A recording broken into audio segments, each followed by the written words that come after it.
तो दोस्तों आज हम फिर से आपके लिए लेकर आए हैं देश दुनिया की सभी ताजा बड़ी खबरें, फटाफट एक एक कर विस्तार से आज आपको बताएंगे। तो वीडियो को अंत तक जरूर देखें। दोस्तों वीडियो बनाने में हमें काफी मेहनत लगी है, तो वीडियो को दिल से लाइक कर दीजिए। दोस्तों पहली खबर में आपको बता दें कि हिजाब विवाद को लेकर अमेरिका से मोदी सरकार को लगा बड़ा झटका। हिजाब पहनने के समर्थन में खुलकर उतरा अमेरिका, मोदी अमित शाह को लगाई फटकार, भाजपा की बढ़ गई है मुश्किलें। वहीं आपको बताएंगे दोस्तों की गुजरात दंगों पर फिल्म गुजरात फाइल बनाएंगे विनोद कापड़ी, प्रधानमंत्री मोदी की खुलेगी पोल, मोदी से पूछा रिलीज तो फिल्म की नहीं रोकोगे। वहीं आपको बताएंगे दोस्तों की नागरिकता संशोधन कानून का विरोध करने वाले शर्जील इमाम पर चलेगा देशद्रोह का केस, कोर्ट ने आदेश किया जारी, मुसलमानों ने किया विरोध। वहीं आपको बताएंगे दोस्तों की राष्ट्रपति चुनाव को लेकर ममता बनर्जी ने भाजपा को दी धमकी, कहा आसान नहीं होगी आपकी राह, आपको हराकर रहेंगे चुनाव। वहीं आपको बताएंगे दोस्तों की हिजाब विवाद पर हाई कोर्ट के फैसले को चुनौती देने वाली याचिकाओं पर होली के बाद सुप्रीम कोर्ट करेगा सुनवाई, दे सकता है मुस्लिम छात्राओं को हिजाब पहनने की अनुमति। वहीं आपको बताएंगे दोस्तों की असम के सांसद बसरुद्दीन अजमल ने द कश्मीर फाइल फिल्म पर प्रतिबंध लगाने की मोदी सरकार से की मांग, बोले बढ़ सकता है मुसलमानों के खिलाफ तनाव। वहीं आपको बताएंगे दोस्तों की निजामुद्दीन मरकज को लेकर मोदी सरकार को हाई कोर्ट से लगा बड़ा झटका। निजामुद्दीन मरकज की 4 मंजिलों को फिर से खोलने की हाई कोर्ट ने दी मंजूरी, मोदी सरकार ने किया विरोध। तो दोस्तों सभी खबरों को आपको एक एक कर बताने वाले हैं। वीडियो को लाइक कर चैनल को सब्सक्राइब कर दें और हमें कमेंट करके बताएं कि आपके जिले किस राज्य से हमारी खबरों को देख रहे हैं। इसी बीच पर तो दोस्तों अगली खबर की ओर, तो हिजाब पहनने को लेकर अमेरिका से मोदी सरकार को लगा बड़ा झटका। अमेरिका ने भारतीय मुसलमानों का हिजाब को लेकर किया समर्थन, मोदी अमित शाह को लगाई फटकार। जय दोस्तों आपको बता दें कि कर्नाटक में चल रहे हिजाब विवाद को लेकर अमेरिका से आज मोदी सरकार को बड़ा झटका लगा है। अमेरिका ने हिजाब पहनने का समर्थन करते हुए मोदी अमित शाह को फटकार लगाते हुए भारतीय मुसलमानों का खुलकर समर्थन किया है और कर्नाटक हाई कोर्ट के फैसले की आलोचना की है, जिसके बाद मोदी अमित शाह की मुश्किलें बढ़ गई हैं। दरअसल आपको बता दें कि कर्नाटक में चल रहे हिजाब विवाद को अमेरिका ने कहा है कि स्कूल कॉलेज में हिजाब पर प्रतिबंध लगाना धार्मिक स्वतंत्रता का उल्लंघन है। धार्मिक कपड़ों की इजाजत देना या नहीं देना यह कर्नाटक हाई कोर्ट को तय नहीं करना चाहिए, क्योंकि भारत एक स्वतंत्र राज्य है, इसलिए किसी भी कीमत पर भारत में इस तरह की पाबंदी नहीं लगाई जा सकती। कोई क्या पहनेगा ये उसकी मर्जी है, लेकिन भारत जैसे राज्य में हाई कोर्ट ये तय नहीं कर सकते कि क्या महिलाओं को पहनना है और क्या नहीं पहनना है। जिसके बाद मोदी अमित शाह की मुश्किलें बढ़ गई हैं। अमेरिका ने खुलकर मोदी सरकार और कर्नाटक हाई कोर्ट के फैसले का विरोध किया है और भारतीय मुसलमानों का समर्थन करते हुए भाजपा की आलोचना की है। तो ये बड़ी अपडेट आ रही है कि मोदी सरकार कर्नाटक में हिजाब को लेकर बुरी तरह से अमेरिका में फंस गई है।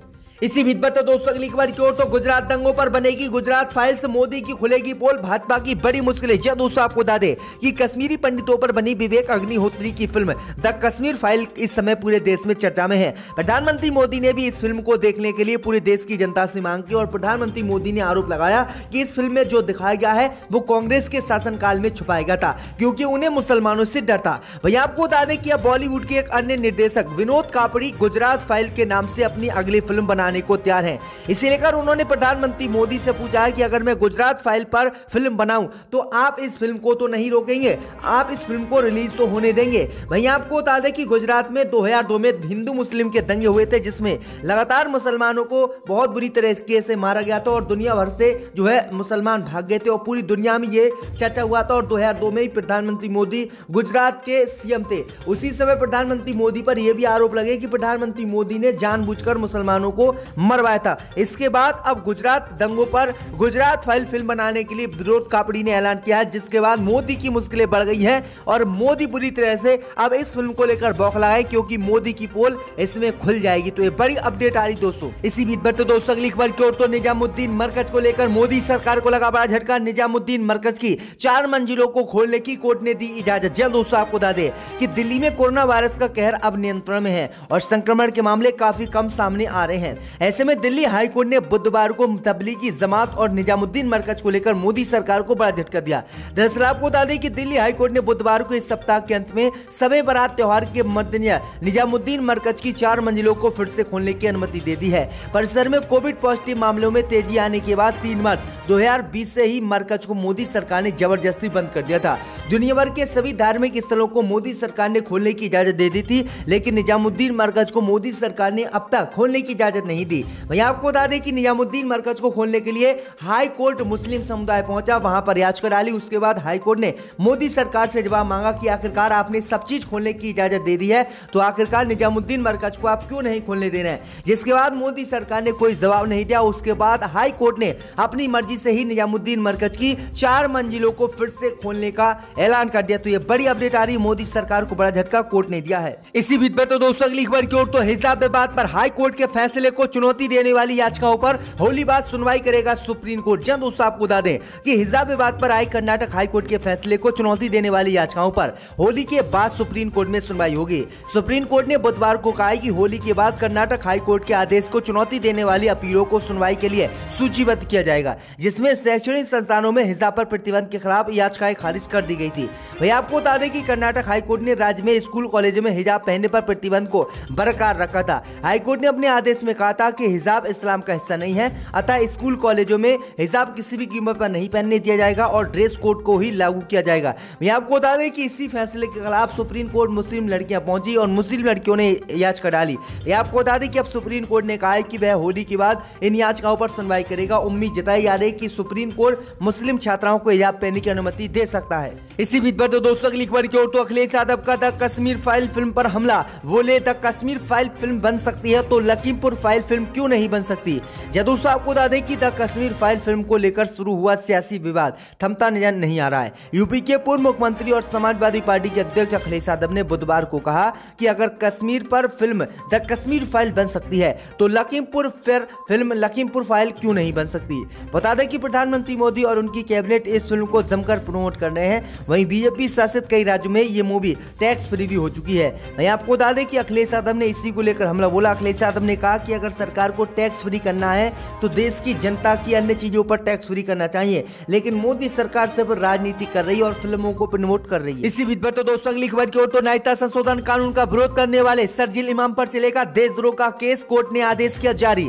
दोस्तों आपको बता दें कि दिल्ली की एक कोर्ट ने मंगलवार को जेएनयू के पूर्व स्टूडेंट शरजील इमाम के खिलाफ दिसंबर 2019 में दिल्ली के जामिया इलाके में और जनवरी 2020 में यूपी के अलीगढ़ मुस्लिम यूनिवर्सिटी में नागरिकता संशोधन कानून का विरोध प्रदर्शन के दौरान उनके द्वारा दिए गए कथित भड़काऊ भाषणों के लिए देशद्रोह और अन्य आरोप निर्धारित किए हैं। वही आपको बता दें कि शरजील इमाम ने अपने आप को इस मामले को लेकर निर्दोष बताया, लेकिन आपको बता दें कि दिल्ली की एक कोर्ट ने अब जो है शरजील इमाम पर देशद्रोह का केस चलाने का आदेश दे दिया है। जिसके बाद शरजील इमाम की मुश्किलें बढ़ गई हैं, क्योंकि शरजील इमाम पर आरोप है कि उन्होंने भारत से असम को काटने का ऐलान किया था। वहीं आपको बता दें कि उन पर यह भी आरोप है कि नागरिकता संशोधन कानून को लेकर जो दिल्ली में दंगे हुए हैं उसमें शरजील इमाम ने मुख्य भूमिका निभाई थी और पैसा इकट्ठा किया था और फिर हिंसा फैलाई थी। तो ये बड़ी अपडेट आई दोस्तों कि जो सरकार के खिलाफ अब भारत में बोलेगा उसको ऐसे ही मामलों में फंसाकर जेल में डाल दिया जाएगा। इसी बीच पर तो दोस्तों अगली खबर की ओर, तो राष्ट्रपति चुनाव को लेकर ममता बनर्जी ने भाजपा को दी चेतावनी, कहा आसान नहीं होगा आपकी जीत। दोस्तों आपको बता दें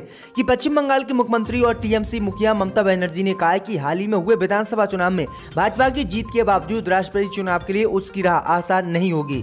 भाजपा अपने दम पर राष्ट्रपति का चुनाव नहीं जीत सकती। बुधवार को ममता बनर्जी ने विधानसभा में गृह विभाग के बजट पर हुई बहस का जवाब दे रही थी। इसी दौरान उन्होंने राष्ट्रपति चुनाव के लिए विपक्ष से एकजुट होने की अपील की है। ममता बनर्जी ने कहा कि जल्दी राष्ट्रपति चुनाव होने वाले हैं, भाजपा ये समझ ले कि उनको विपक्ष के भी समर्थन की जरूरत होगी, वो अकेले नहीं जीत पाएगी। बीजेपी के लिए इस बार राष्ट्रपति चुनाव आसान नहीं होने वाला है। उनके पास देश के कुल विधायकों के आधे भी नहीं है। विपक्षी दलों के पास देश भर में अधिक विधायक हैं, जहां तक कि उत्तर प्रदेश विधानसभा चुनाव हारने वाली समाजवादी पार्टी के पास भी पिछली बार की तुलना में अधिक विधायक है। उन्होंने कहा कि हम कहना चाहते हैं कि सियासत की लड़ाई विपक्ष खत्म करे और तत्काल एकजुट हो जाए और मोदी सरकार को राष्ट्रपति चुनाव में हराए। तो ये बड़ी अपडेट आ रही है, ममता बनर्जी ने यह बड़ी अपील लोगों से की है। इसी बीच पर तो दोस्तों अगली खबर की ओर, तो पंजाब में करारी हार के बाद सुद्दी ने कांग्रेस अध्यक्ष पद से दिया इस्तीफा। दोस्तों आपको बता दें कि हाल ही में 5 राज्य में हुए विधानसभा चुनाव में कांग्रेस को करारी हार का सामना करना पड़ा, जिस पर कांग्रेस हाईकमान ने एक हाई लेवल बैठक बुलाई और हार के कारणों पर चर्चा की। इसके बाद चुनावी राज्यों के अध्यक्षों से इस्तीफा देने को कांग्रेस पार्टी ने कहा। इसी क्रम में अब पंजाब कांग्रेस के अध्यक्ष नवजोत सिंह सिद्धू ने प्रदेश कांग्रेस कमेटी के प्रमुख पद से इस्तीफा दे दिया है। वहीं दूसरी ओर सिद्धू के इस्तीफे की सोशल मीडिया पर खूब चर्चा हो रही है क्योंकि वो बहुत छोटा है। सिद्धू ने अपने आधिकारिक लेटर पैड पर लिखा कि माननीय कांग्रेस अध्यक्ष, मैं पंजाब चीफ के अध्यक्ष पद से अपना इस्तीफा देता हूं। राजनीतिक विशेषज्ञों के मुताबिक पंजाब कांग्रेस के कुछ अन्य पदाधिकारी भी जल्दी अपने पद से इस्तीफा दे सकते हैं। दरअसल आपको बता दें कि कांग्रेस पार्टी ने उत्तर प्रदेश, उत्तराखंड, पंजाब, गोवा और मणिपुर में विधानसभा चुनाव हारने के बाद सभी प्रदेशों के अध्यक्षों से इस्तीफा मांगा था। इसमें नवजोत सिंह सिद्धू का भी नाम शामिल था। तो ये बड़ी अपडेट आ रही है। इसी बीच पर तो दोस्तों अगली खबर की ओर तो असम के सांसद बसरुद्दीन अजमल ने द कश्मीर फाइल फिल्म पर प्रतिबंध लगाने की मांग, कहा बढ़ सकता है हिंदू मुस्लिम का सांप्रदायिक तनाव। जय दोस्तों, आपको बता दें कि कश्मीरी पंडितों के विस्थापन पर बनी फिल्म द कश्मीर फाइल इस समय काफी चर्चा में है। फिल्म को एक तरफ जहां लोग काफी पसंद कर रहे हैं तो दूसरी तरफ इस फिल्म का विरोध भी हो रहा है। असम के धुबरी से लोकसभा सांसद बसरुद्दीन अजमल ने फिल्म को बैन लगाने की मोदी सरकार से मांग की है। उन्होंने कहा है कि मैंने ये फिल्म नहीं देखी है, केंद्र सरकार और असम सरकार को इस फिल्म को बैन करना चाहिए क्योंकि इससे सांप्रदायिक तनाव बढ़ सकता है। अजमल ने कहा कि कश्मीर से इतर भी कई तरह की घटनाएं हुई हैं, जिससे असम की नैली की घटना भी शामिल है। उन्होंने कहा कि कश्मीर फिल्म बनाकर मुसलमानों को पूरे देश में बदनाम किया गया है और मुसलमानों के खिलाफ हिंसा बढ़ाने के लिए ये फिल्म बनाई गई है और भाजपा इसीलिए इसको जमकर प्रमोट कर रही है क्योंकि भाजपा चाहती है कि हिंदू मुस्लिम की राजनीति देश में फिर से हो और हिंदू मुस्लिम में इतनी कट्टरता फैले कि एक दूसरे की सूरत पे हिंदू मुस्लिम ना देखें, इसलिए इस फिल्म को बैन किया जाए। तो ये बड़ी अपडेट आई दोस्तों कि असम के सांसद ने मोदी सरकार से बड़ी मांग की है। देखते हैं मोदी सरकार इस पर क्या कार्रवाई करती है।